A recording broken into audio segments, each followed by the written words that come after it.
it, go.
What is going on, folks? Welcome into the DGD Podcast. As always, Robert Reynolds. Keon should be joining us shortly. Guys, we're here to talk about Mizzou. Georgia in a dogfight, for what it's worth. Four-quarter game until Georgia was able to pull away, winning. I have 30-21. Or, 31-20. So, with that being said, welcome into the brigade. Walla in the chat. Jeff Hightoff. Walla said he turned 30 yesterday. And you're Al Worthy? You are okay. All right, we are in and we are good to go. Because we're going to talk about some things that Georgia did right, the good, the bad, the ugly, if you will. We're going to talk about, right, moving forward. You've got Ole Miss, which we're going to save that for Wednesday.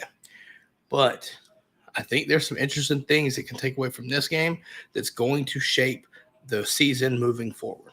Got to talk about that. Give my personal report cards as well. And then if time permits and Keon comes in, if he's at the right time, we will do your team is trash. If not, we will save it for another time. But it will get done.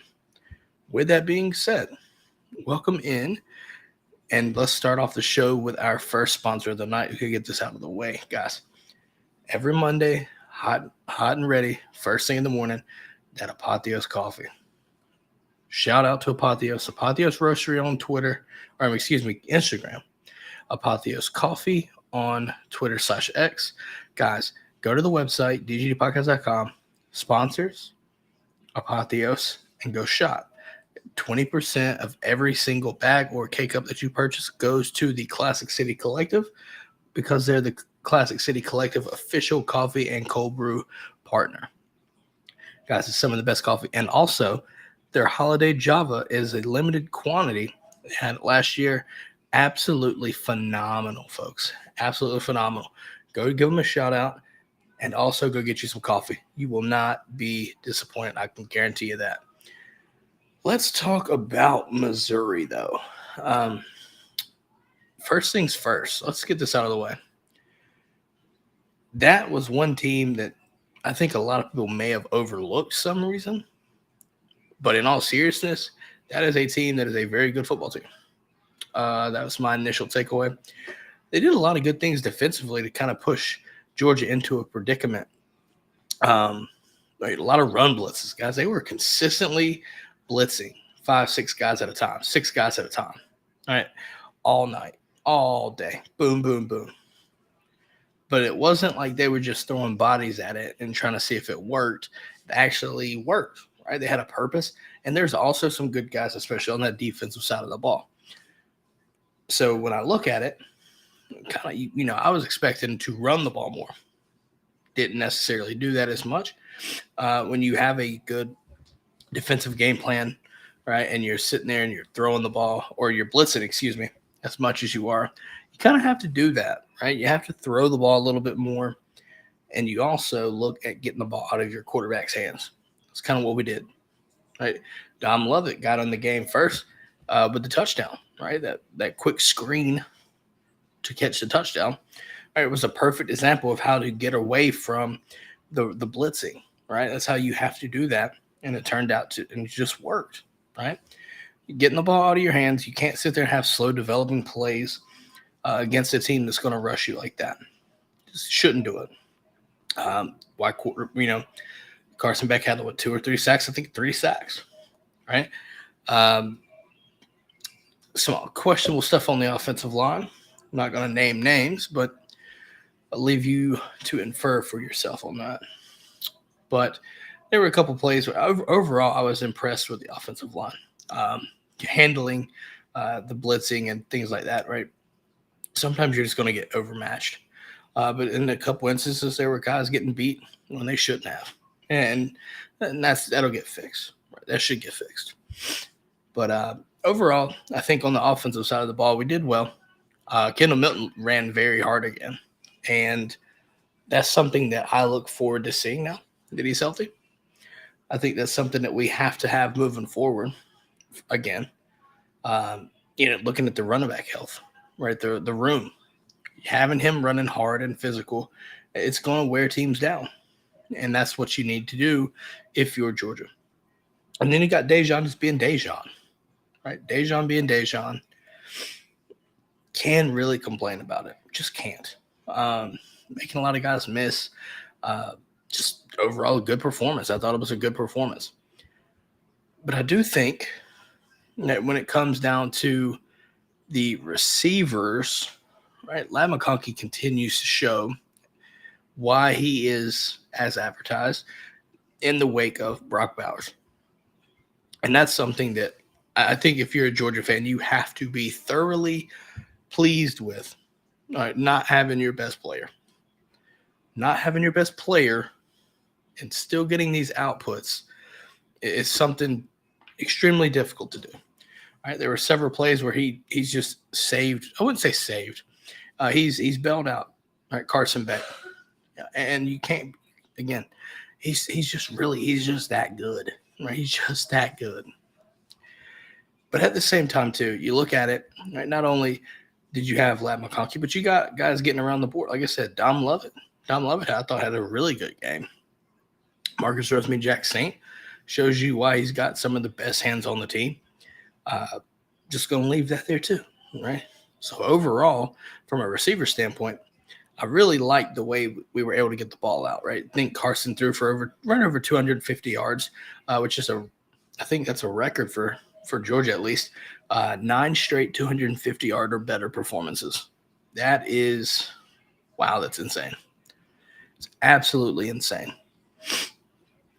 It's hard to really, I guess you could say it's hard to really think about it, right? Because we're not. I don't think we're used to it like that, right? I don't think we're necessarily used to it, and it's not a bad thing. 254 to be exact, 2 touchdowns, no picks, but like I said, 3 sacks. All right, and you had Dejon with 77, Kendall Milton with 44. Not bad, but Kendall Milton also had a nice touchdown, which I also think Mike Bobo set that play up to a T. Couldn't have gotten any better there. Really, just couldn't have. But when it comes to the offense, right? Even Oscar Delp got in on the fun, right? Got a touchdown pass. I want to ask the question for the brigade here. How are y'all feeling about Oscar Delp stepping up for Brock Bowers? Are you pleased? Is there more to be desired? How are y'all feeling about that? I'll let y'all comment below there. Also, make sure to like and hit that thumbs up. Guys, it's free. Right, it's free, and you're doing a lot for the show, and you don't even realize it. It only takes like a fraction of a second. So keep that in mind. Just make sure you thumbs up if you like what you hear as well.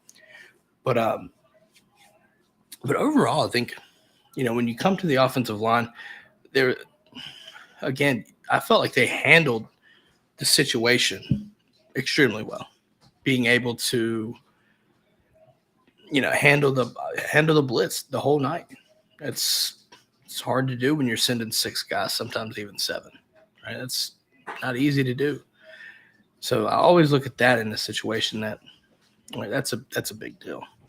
But at the same time, when I kind of want to go back to this. When you've got Carson Beck and Ladd McConkey, oh man, it's just interesting. But you know what though? These white men are dangerous. No one is to go near them.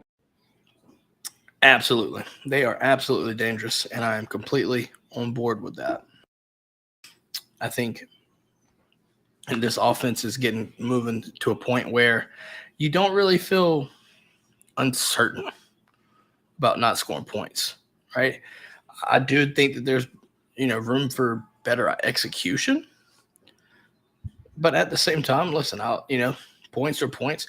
I do think that you're going to get to a situation where you've got to take 7s instead of 3s, right? That's something you got to push for the whole time. Just thought about that. Jeff Hightoff says, Mizzou offensive line handled us. Yeah, it felt like, on the defensive side of the ball, right? I think we'll start there. Obviously you didn't see a lot of sacks, right? Didn't see a lot of sacks. To some degree, Jeff, they did, but that's been a consistent thing most of the year, right? Where we're just not generating enough pressure, right? At the same time, though, something that I really think you got to be careful with is the quarterback draws. That's just something, Brady Cook took advantage of it on the perfect opportunity and the perfect time to really just capitalize and get yards, right? Capitalize and get yards, extend drives on those first downs. Get first downs, extend drives, right? But yeah, other than that though, I think you still gotta find that right situation. Guys have got to play gap responsibility appropriately. Right? You got to do that. But then when it comes to the defense on the linebacker core, I thought the linebackers played extremely well for what it's worth. I think the big thing here to take away is the big thing for me is how do we respond to losing Pop for the time being? And the first thought is if you have CJ Allen or you got Raylan Wilson, your team speed is just got ridiculously faster. But how much is it going to impact you in the run game? right? And that's something that Mr. Hightoff says here, handled us in the run game. A lot of it is just stretch zone, right? Stretch zone. So it's interesting because, I mean, I think Schrader, number 7, torched Georgia for over 100 yards. Right? Another, like a 100-yard rusher against Georgia. That's thoroughly impressive. So I'm handling things. I think, right, you've got to work on that, though. You've got to get better, you know. You really got to get better on, I think, against Ole Miss, because Ole Miss got some guys that are fast that'll get to that edge, and it's gonna be a challenge. It's gonna be a challenge, you know. So I think it'll be interesting to see, you know, how Kirby makes changes with Pop being out, right? But you got Jalen Walker, and Jalen Walker is just purely the best pass rusher we've got right now. I think that's something you got to pay attention to. You've got to find ways to get him one-on-ones, get him in one-on-one situations, let him cook. You just have to. You absolutely have to. He's too good not to. I do think as well, when it comes to the secondary, and I think the secondary is probably one of the bigger talking points here, because that secondary made a lot of money. A lot of money. I just want you to understand this. I'm going to paint this picture, and I want you to understand how difficult this is. Luther Burden going in was what felt like their offense, right? Main feature of their offense. On the first drive, I think it was a 39 or 41-yard touchdown. Outside of that, 2 receptions, 14 yards for Mr. Burden. Lassiter shut shit down. They call themselves Strap Mob. That is a perfect representation of that. Yeah. Israel said Lassiter needs his prop from the nation. Yeah, dude, ain't nobody really been able to stop him like that. And I think Kirby's biggest adjustment of the year came before the game even played. Moving Lassiter down to start, play the nickel. And when Tyke's having a really, really good season, was a bold move, and it paid off. It paid off.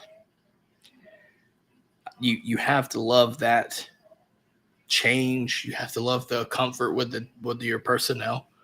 That's so difficult. You don't see people do that. You don't really see a lot of people able to do that. Kirby makes that change, and it just works, right? Also within this, I think there's legitimate discussions that TikTok won the second cornerback spot. I think there's a serious discussion that needs to be taking place. If you don't know what I'm talking about, it's Julian Humphrey, by the way. But he had a very good game. Very good game. Like I said, Malachi did the same thing. Malachi was kind of quieter than normal, but at the same time, again, I think you look at Lassiter and Humphrey, and those guys shut shit down, and that's what we want, especially with the potency of Luther Burden and Theo Weiss. So I'm not mad at all that you make those changes. I think that was the best coaching decision all year. All year. Theo Weiss had 5 receptions, 90 yards.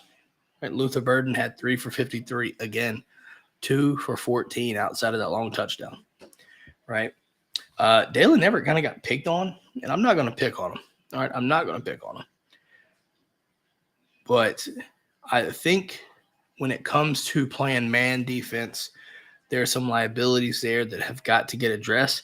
I don't know if you get them addressed this season, which is why I said I think there's some discussions that cornerback, that second corner slot, might be more of a competition, slash overtaking than anything. We don't know. We don't know. I'm just making an observation. But I do think it's worth keeping an eye on because Ole Miss brings some big boys too at the receiver position, and Tennessee the same. I'm not saying Tennessee's going to be that great. I'm not going to say they don't have a Jalen Hyatt, but it's something you got to pay attention to. Right? Hightoss says Kamari is the man. No doubt about that. No doubt about it. But other than that, I think you can't necessarily be mad.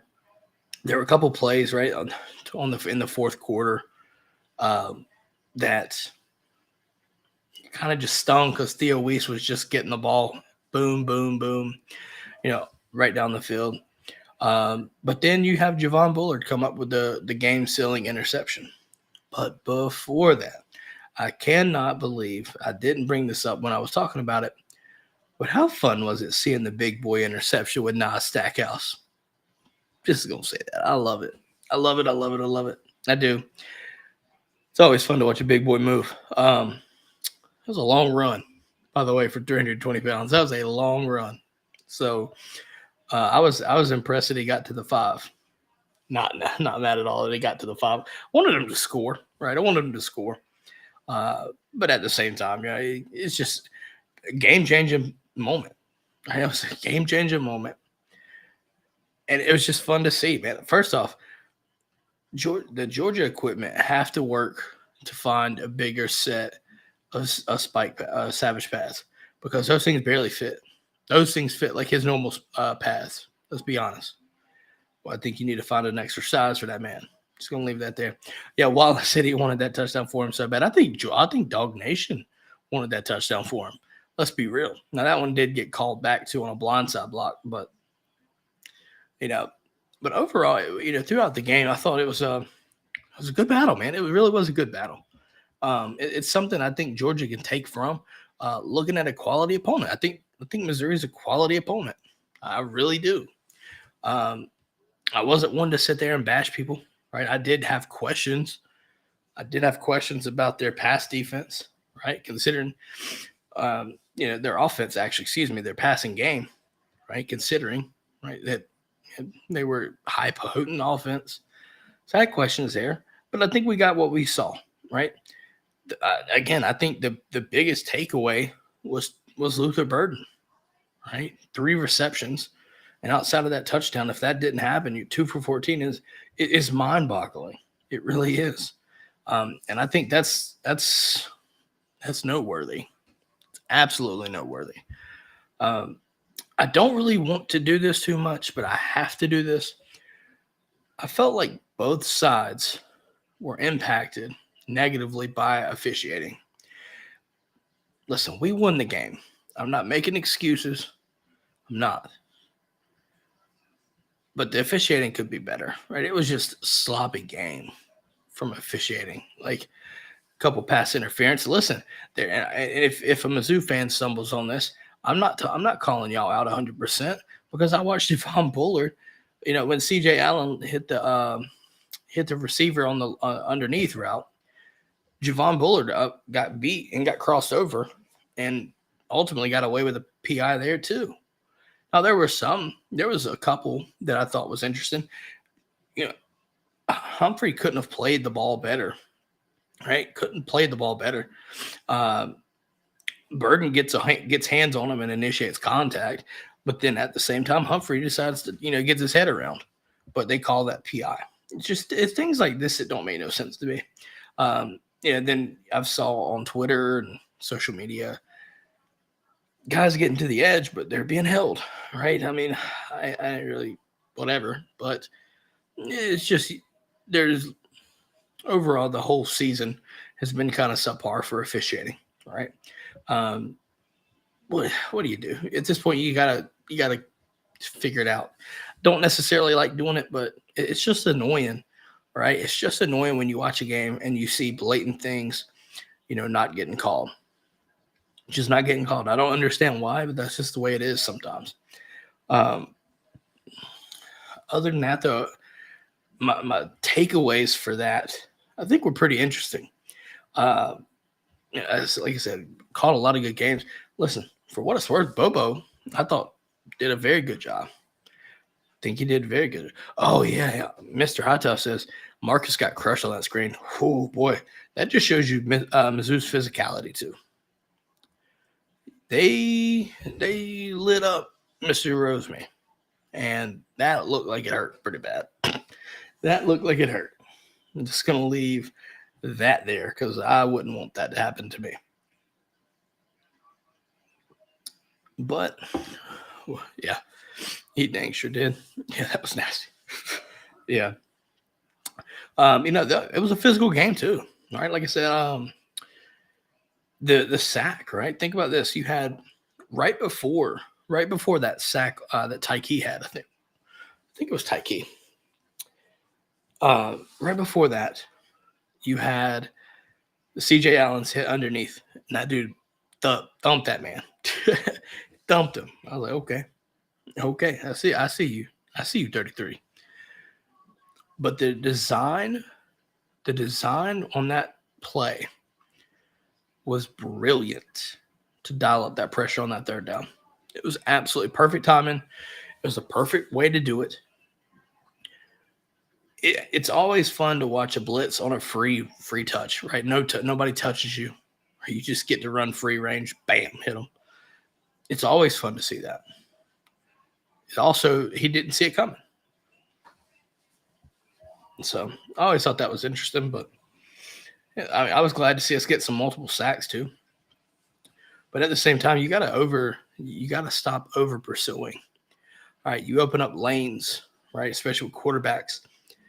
After Brady Cook, you've got Jackson Dart. Then you got Joe Milton, right? Haynes King could run the ball, but then even then, you're more than likely going to see an Alabama team with Jalen Milroe.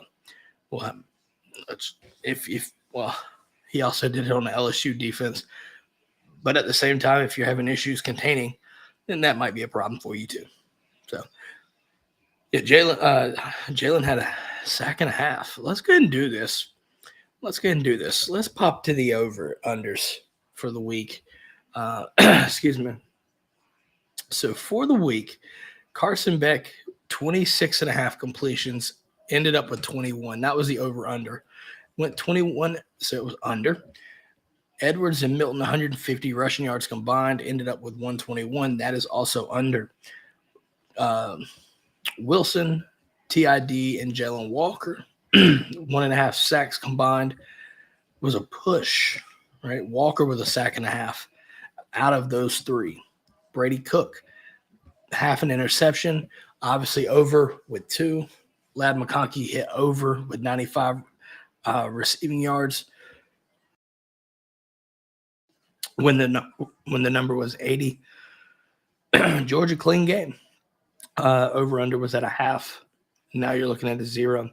So Keon goes 3-2-1, and Kobe for that matter. And your boy went 4-1-1. So always good to see that right there. Always fun to see that. Yeah, I think Jeff says Damon Wilson causing havoc helped Jalen as well. I agree. Let's see here. But yeah. No, I think as we put the Missouri game to bed, excuse me. Wow. I look at this game. I don't care how you win this game. The fact that you win this game is what's important, and it's a quality win, right? You faced the 12th ranked team in the country, and turnovers made or break the game. You get two huge interceptions, right? Crucial moments of the game, and that's super important. Obviously, that is the determining factor. And now you get another night game this Saturday, right? Another night game, prime time against Ole Miss, right? We'll see how that handles it. I think Missouri is probably the best, most complete team out of the 3 games that you're probably worried about, right? With Missouri, Ole Miss, Tennessee. I think Missouri was the most complete team. It would not surprise me if they finished second in the East. We'll see. They've got to play Tennessee. Probably will determine second place right there. We shall see. But I do think it'll be interesting as well. With that being said, though, drop some comments. Let me know your takeaways for the game. What were you most impressed about? What were you, what was the situation there? But I'm going to get to my report cards. And we'll start with quarterback as normal. I think Carson Beck, to me, gets a B+ in this. There were a couple throws that I had questions about due to just the sun, right? Like a couple things, small things like throwing a fade route into the sun, right? Into the sun, right? Not whatever, into the sun. You have to understand this, your area around you. Kind of notice those things because couldn't see it, right? Dominic Lovett tried to catch a slant route into the sun. Can't see, right? Just coming over the west end zone.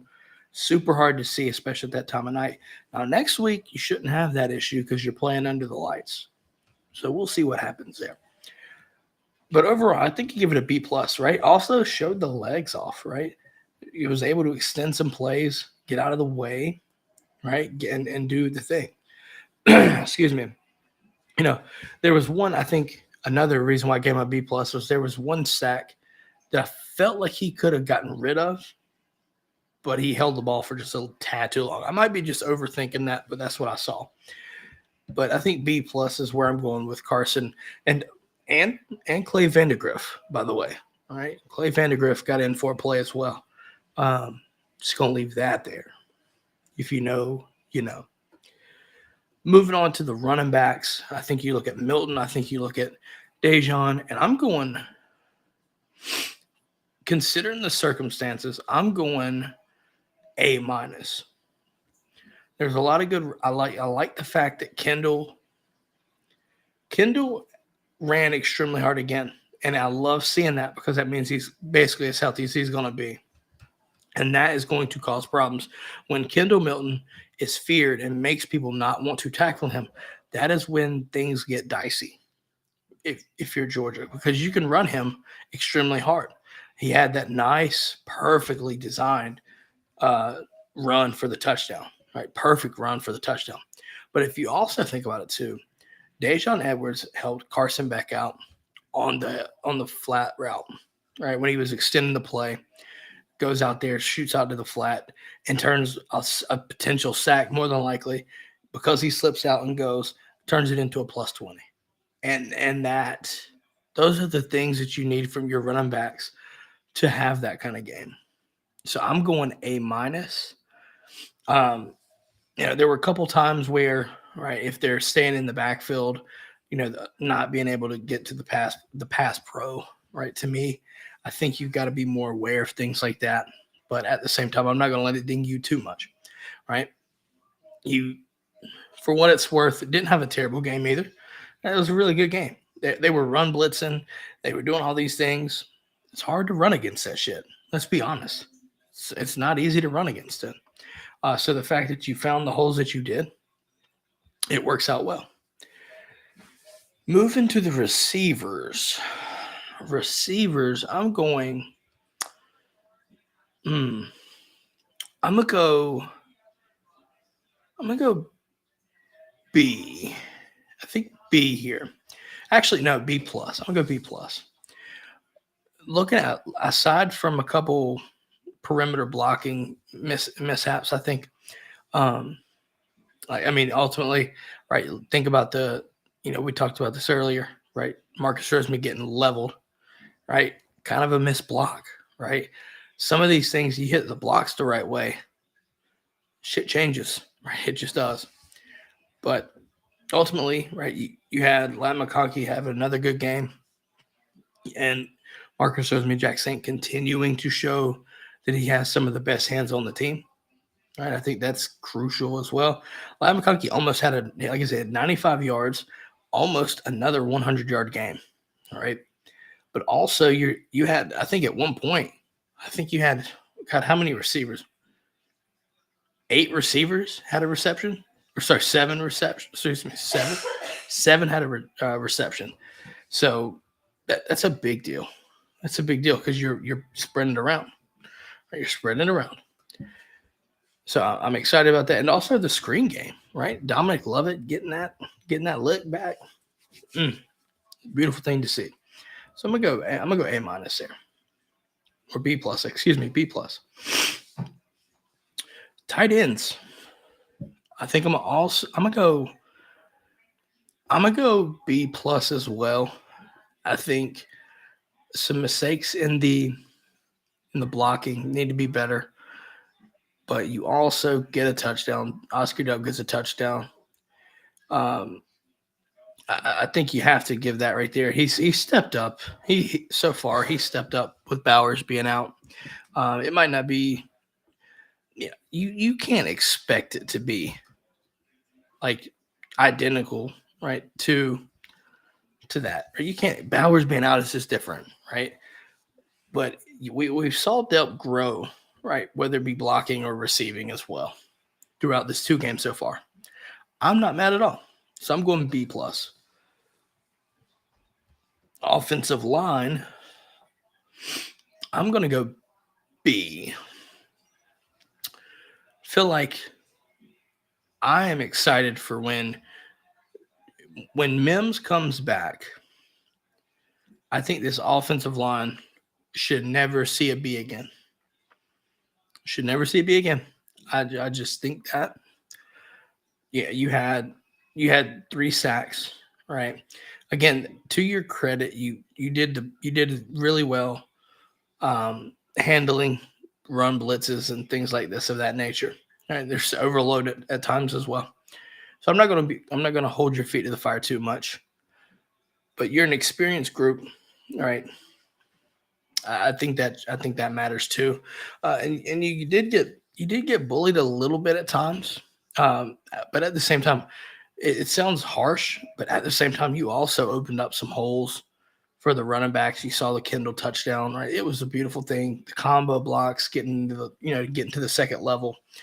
All those things to me, at times, it shows you why I give you a solid B. If we're probably looking at an A game if you don't give up any sacks. But again, when they rush, when they blitz and they blitz and they blitz, I'm not mad. I'm really not. I'm not mad at too much about it. Really not. Moving over the defensive line, I'm gonna go B plus. I felt like we have to do better in the run game, right? Gap integrity is going to be so crucial, but also getting pressure as well without over pursuing. I want to see some consistency there. I think you have to find that one guy to step up. Really felt like TID would have had a good game. Didn't see much of him, but at the same time, the B plus comes with Nazir Stackhouse interception. If we got pressure a couple more times, I'd probably give it an A. I just love the big boy interceptions, man. They're so fun. They're so fun. They really are. But moving to the linebackers, I think linebackers, I'm gonna go B. There's room to work, and I think the B comes from the room to work, getting lateral, missing. You miss tackles as well, right? Missing tackles. You also, it's going to be interesting too. How Georgia handles losing Pop Johnson. Just think that's going to be tricky to see how it works out. I'm excited to kind of see how it works out, but I do kind of worry about how the run game's going to look, right? And really, if you think about it, pass rush too. When it's Pop on a running back, shit gets pretty interesting. As Pop is a very big linebacker, so I find it interesting to see. But I'm gonna go solid B there. Cornerbacks, A. I'm gonna go A. I'm gonna go A here. I am thoroughly impressed. I left Saturday thoroughly impressed with all of our DVs. All of them.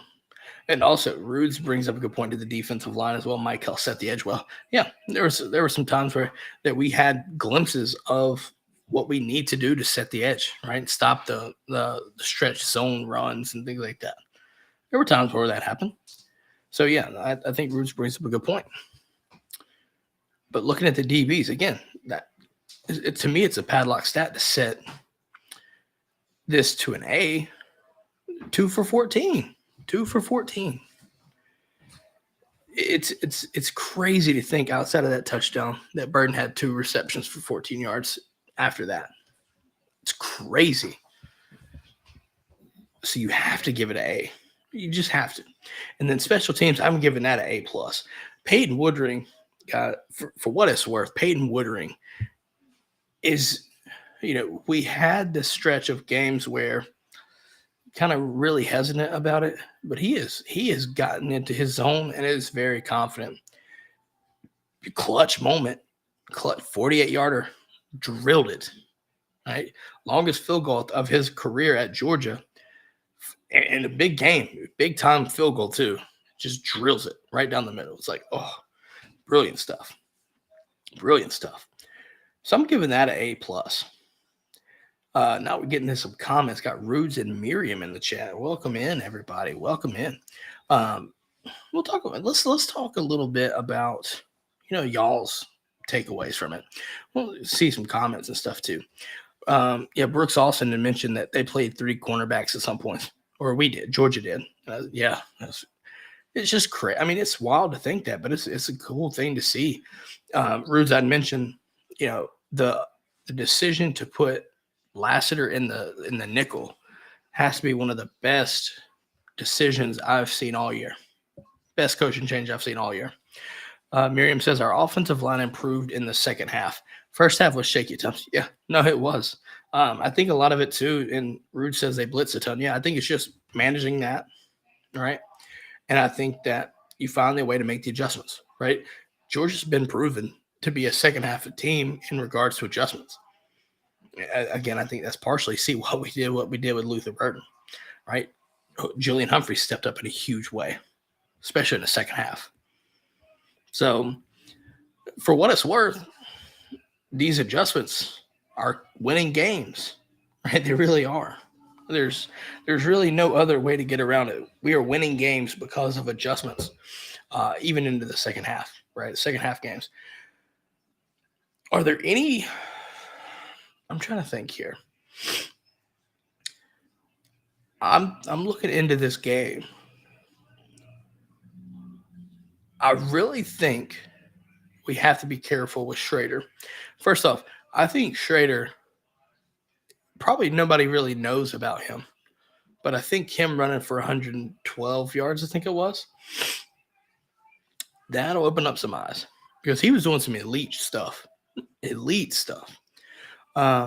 Miriam says, love Julian's play this week. Outstanding. Yeah, that you couldn't have asked for a better performance for that kind of a game and that kind of a moment to have that breakout game, if you will. He made, like I said earlier, they made some money this week. They made some money. I think the only one you might have to be questioned about is Dale in there. But I want to get your thoughts. And drop your answers in the chat as well. Is the cornerback 2 spot open for grabs at this point? Do you think it is? Do you think it's not? I want to see what y'all think because I've made my case for it earlier. While we do that, while we let y'all answer the question, Rude says our defensive line's ability to manipulate the pocket is my only desire. Yeah, now you know what though? We also did some good things and got them into false starts and got them behind the chains as well. So I think that is something also as well that I think needs to be noted. Yeah, Rudes, we also mentioned that too. He's got to find a way to get better sideline to sideline. I think if CJ Allen trusts his eyes and plays faster and not overthinking it, Georgia's going to be just fine. Because if he plays instinctual, he gets it. It's just he's questioning it. There's times, I think the 3rd and 2, you saw him kind of just wait forever, right? If he saw what he needed to see, if he creeps up and goes, you're probably looking at a 4th down there. But, again, I think it comes with plan. right? I think it does. But I think in time, right, who's going to step up? I think C.J. Allen gets this chance here. But you got to play, though. So that's something that trust your eyes, trust your instincts, and just play, right? I'd like to see how Schumann responds to that. Does he simplify things potentially? I think you'll probably have Jalen calling from the linebackers, but at the same time, it'll be interesting to see. Root Sid Nazir Stackhouse clocked 18 miles an hour on that interception. Best moment of the game. Dude, I think the crowd went absolutely bananas when he got that pick. Because, they were up to that point, right? It was a clean football game. It really was. It was a clean football game. And, and then you get that pick, and it just changed the outcome. The momentum completely shifted. Completely. Wallace says we were getting killed by the tight end curls to the outside, or by curls to the outside. There were situations where we were playing zone coverage, and credit to Missouri for calling plays that would beat, whether it's a cover 3 or right, just running routes and option. Maybe it's, I don't know, just creating mismatches for DBs, right? There was an instance where we were in zone coverage, and then they flooded with a curl, right, to I think Mookie Carter, whatever his name is. I think it's Mookie something. But, just extended drives. And that's what you do to zone defenses. That's why I prefer Georgia playing man. I love when we play man defense. I love it. But at the same time, again, I think this is where if you have Jillian Humphrey, Kamari Lassiter, and those guys in the DB room playing, I think you're able to play more man coverage. I think Dalen Everett, you're forced into a little bit of zone, right? If he's playing, I think you have to play zone. And I think I'm questioning to see what happens against Ole Miss. I'm just going to leave that there. We'll talk about that later. But I have some questions about that. So Miriam says, yes, it hasn't been a consistent play at cornerback too. Dalen's young, but his inconsistencies hurt us. I think when it comes to it, I'm not going to be too critical, right? Because I think there was one play to Theo Weiss where the coverage dictated it was cover 3, and they just called a cover. They just had a beater on that, right? They ran the perfect play to beat a cover 3, right? You can't be mad about him. Things like that, right? It's tracking the ball, things like that. Like some of it you can be, but I'm not going to be 100% super critical. I'm not going to be overcritical on that, right? We just played a lot. So, yeah, I think Roots has got a good point here. We got to respect – people need to respect Lassiter more, right? Lockdown. Yeah, dude. Again, it's crazy. It's crazy to see how well he locked shit down Saturday.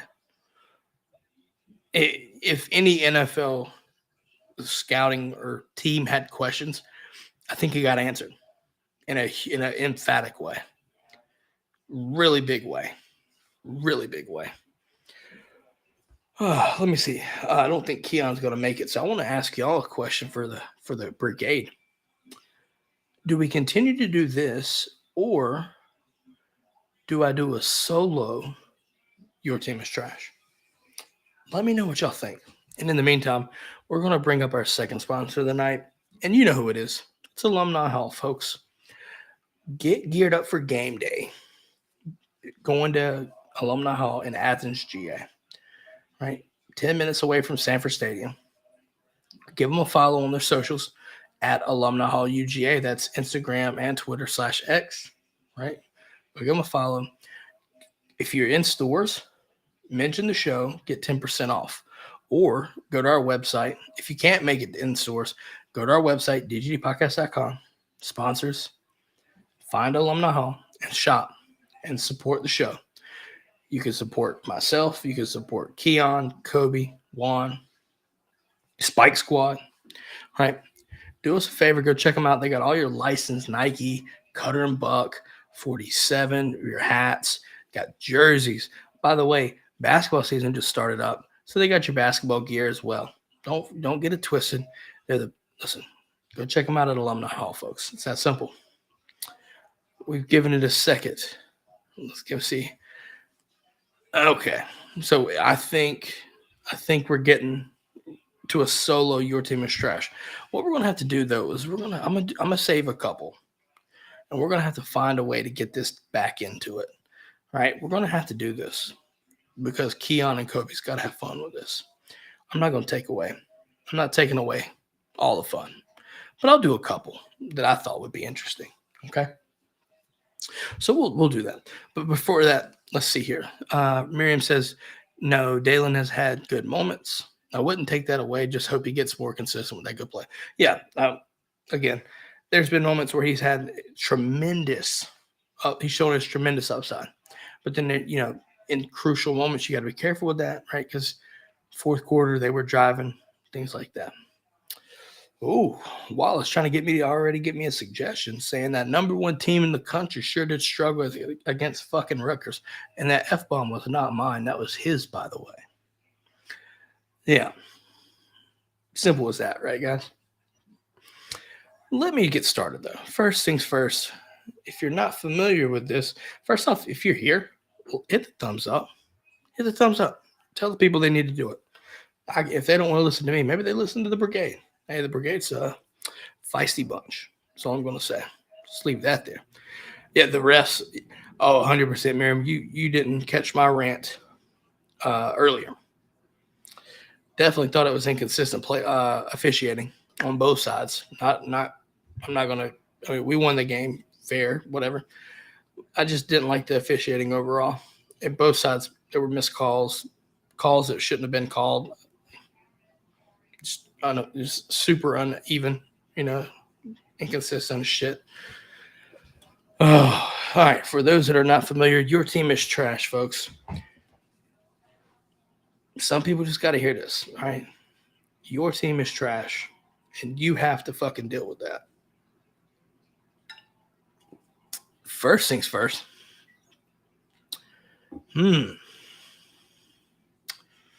LSU. The Corn Dogs.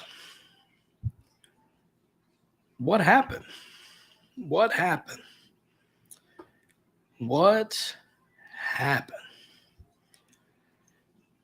If I'm not mistaken, you made USC look like they had a defense compared to y'all's performance Saturday. And that's saying something. Because y'all, Jesus Christ. Milroe didn't even throw a passing touchdown and beat y'all by multiple scores. Good Lord. There was no, you couldn't stop Bama to save your life. Like, good Lord. Yeah, y'all were, good Lord, y'all, gee, I don't even know how to explain it. Like, I really think Alex Grinch was Connor Stallions on that shit and calling y'all's defense Saturday. Hell, for that fact, the whole season. Where's Connor Stallions at? I think he's on the LSU sidelines every fucking week. Because y'all's defense is absolute trash. The problem is y'all got the best quarterback in the country. And it didn't matter because your defense couldn't stop anything. Shit. It's rough. You know what I mean? I don't know how to explain it. I really don't. Outside of that, listen, I'm not knocking your offense. But my God, LSU, your team is trash. And you have to fucking deal with that.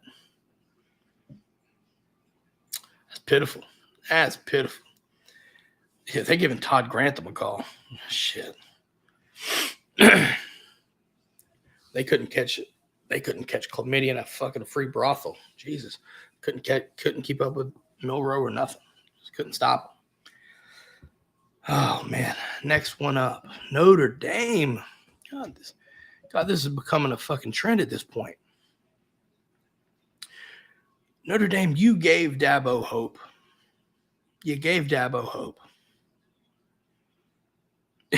Just enough right there. Listen, Clemson's not a good team. They're not a good team.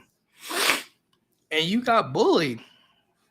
I know it's on the road, but you got bullied. You are a way better team than them, and you got bullied.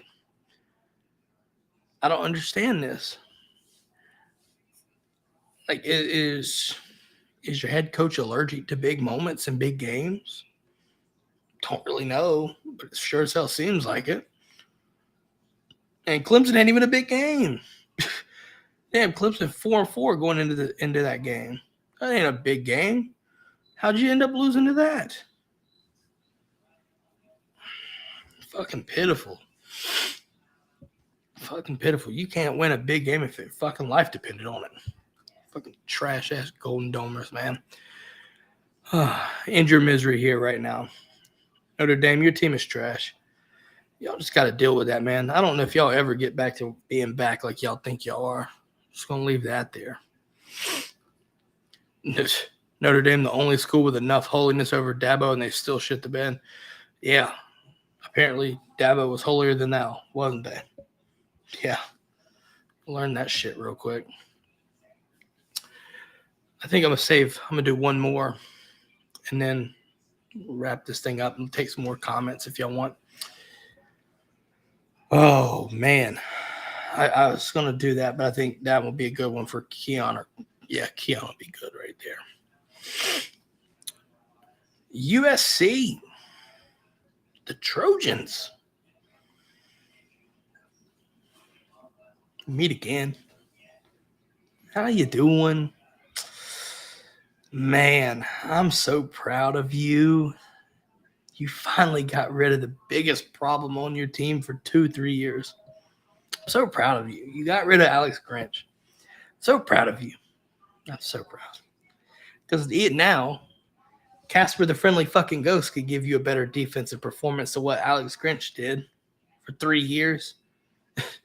Oklahoma was glad to take him out. Like, oh, you're getting rid of Grinch? Awesome. I can save that for later, too, by the way. Oklahoma Sooner man. God, I don't know what's worse. Alex Grinch's performance or seeing Caleb Williams crying to his mama after the game. I really don't know. Unfortunately, boss man, it's karma for laughing at TCU quarterback last year, too.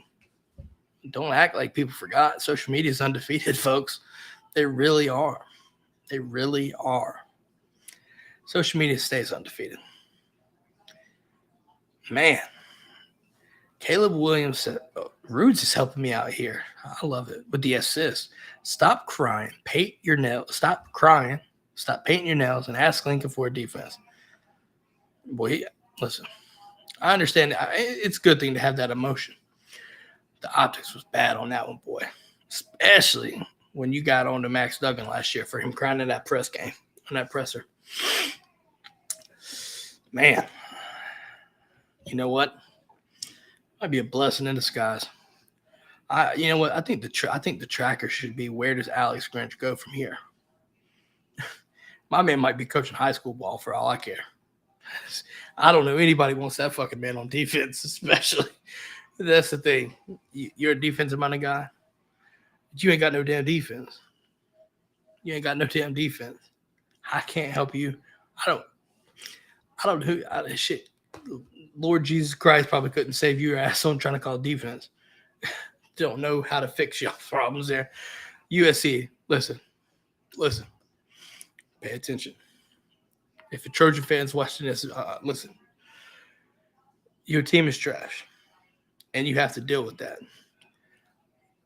But things could be on the up and up. Until Caleb Williams is gone. Sorry. Until then.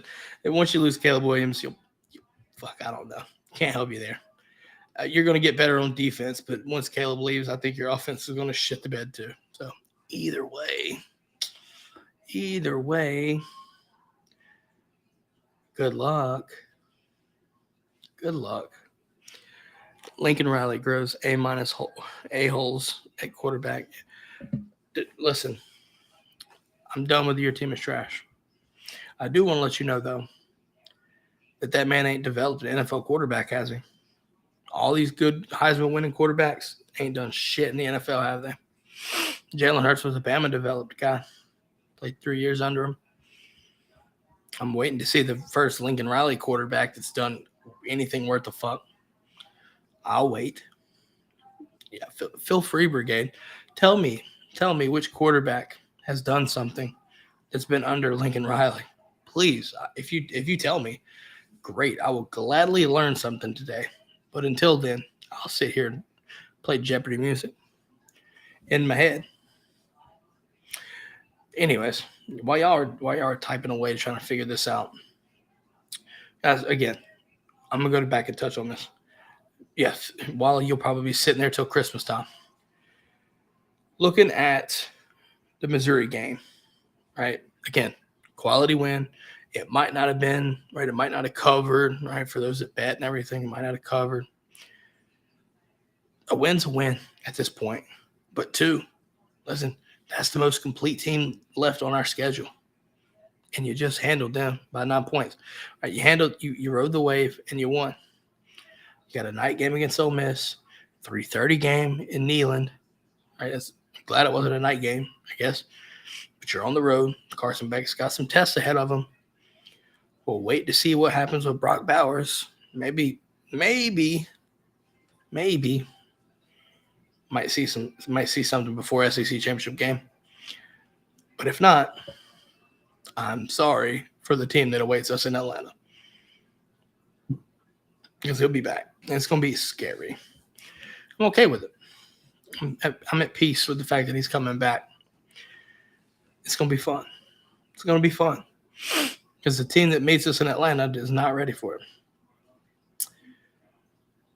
But at the same time, I'm curious to see if every week the same narrative of Georgia's going to get beat this week. Georgia's going to get beat this week. Guys, the records that we're breaking right now, consecutive wins, right? Regular season wins. I think we're at 26 now. I think it is 26 consecutive wins, 42 out of 43. Right. For you have to understand that's unprecedented for Georgia standards, and even better, you're starting to creep up on some NCAA shit, like level stuff. So let's see. Miriam does a good point here. She says she hopes Bowers doesn't come back for Tennessee. That field is a crappy cow pasture. Yeah, that field has been notorious for people getting hurt. Yeah. See, you're talking about I think you're talking about Corso. Corso on College Game Day picked Missouri. Dude, I watch SEC Nation. Sorry. You take David Pollock off. Sorry. Lost all interest. Cool mascot, head picks. Cool. Not worth my time. Pollock was what kept me on the show, watching it. SEC Nations. I get to focus on the SEC anyway. I ain't got to hear about Prime for fucking 4 hours. Speaking of, when are they going to win a fucking game next? The world may never know. Hey, shout out to Stanford, by the way, upsetting Washington State. Ash. Congrats, sir. Good game. Good game. It was on the Texas game channel. Yeah, either way. Guys, I think that's it for tonight. Let's see. Stop watching when Pollock left. Yeah, no, Miriam, you're right. I think a lot of people, especially Georgia fans, I say Georgia fans specifically, left. When Pollock left, they left too. I mean, I thought Pollock was really good on game day. I really did.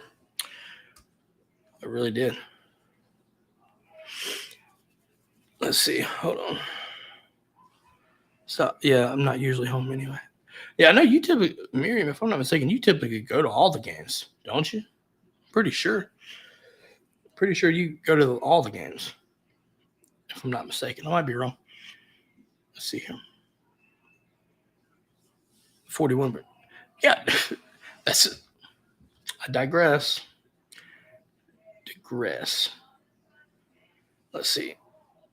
Yeah, no, I was about to say, I know you're always over the games, man. I mean, what are y'all's thoughts? We'll go ahead and start on this. Do a Q&A real fast. What are y'all's early thoughts on Ole Miss? I think that's interesting to know. I'm going to read the comments. Let's see. Oh, yeah, by the way, go to DGD Podcast and go to our Discord as well. I think Wallace talking about our Discord. Hit it up. We might be able to do something at some point soon. If we get enough folks and stuff. Let's see. But yeah, other than that, listen, great win. People can say what they want. I thought it was a great win. I really do. Handled a good defense. Offensive, shut them down. Shut Luther Burden down. That's a big deal. It's a really big deal, right? Again, I'm going to leave the padlock stat for this. 2 for 14 after that touchdown. I'm just going to leave that there. That's crazy to think about that. Other than that, though, folks, we're putting this game to bed. We're going to come back, and we're going to be talking about Ole Miss next. We're going to preview Ole Miss. We'll preview the new college football rankings. Right? I think Wall had mentioned earlier, the number 1 team struggling to Rutgers. Rutgers ain't apparently a respectable program. What do I know, though? It's Big Ten. Last comment says, let's see, a couple. What were these last two? Like, any way to find out what games are worth watching after, like Miami, NC State? Couldn't remember NC State's record. If it's crap, I don't want to go back and watch the game. If it's good, I like to see it. Yeah, I think I just feel like you got, I don't know. I don't know how to answer that, Walla, to be honest. I think just keeping up with, just trying to watch as much as you can, I guess, maybe, and kind of get a feel for how teams are. I think it'll be similar to Mizzou without that defense. Lame kit, not like it. Doesn't really grow defenses. No, I think defensively we played the best defense we got left. Can't look up stuff without seeing the final score. Oh, I see what you're saying. So you just okay. Go to PFF. Look up PFF. You get some stats and advanced stats, I believe. Check out PFF. We'll talk about it in the Discord if you need to, I guess. Miriam, we'll leave on this right here. Early prediction. Will we be number 1 tomorrow? Yeah, well, we'll talk about it. No. And I say that because they're still going to look at Ohio State's resume as what's keeping them there. I mean, would it surprise me if we were first? No. But I think if we beat Ole Miss, then I think there's a good chance. I think there's a chance. So we'll see. I mean, hell, what do y'all think? Will Georgia be number 1? I think you can make an argument. You got the casual fans probably think that we played too close of a game, didn't dominate, but they also probably didn't watch the game either. All right. But at the same time, listen, I think the longer if you stay at number 2, that gives Georgia more reason to stay pissed off and let Kirby harp on it. All right. Simple as that. Miriam thinks that we will. Maybe we will. Miriam, you might be onto something. I mean, listen, you did just beat the number 12 team. So there is that. But again, it's how people view it, right? It's how people view it. Again, if you beat Ole Miss and say you beat Ole Miss convincingly, right, I think Ole Miss will probably be 9 or 8. So if that's that right there and you beat them by multiple scores, I think you're going to have some serious conversations about putting Georgia at number 1 at that point. So that's just my thoughts there. But, yeah, I think that'll be a good question. I think it'll be something worth watching tomorrow night too. That comes on at, 7? I think it is, 7 p.m. So it'll be something to – if you keep up with it, keep up with it. I think they matter, right? A lot of people you hear about, it don't matter to the last one. Nah, they matter. They do.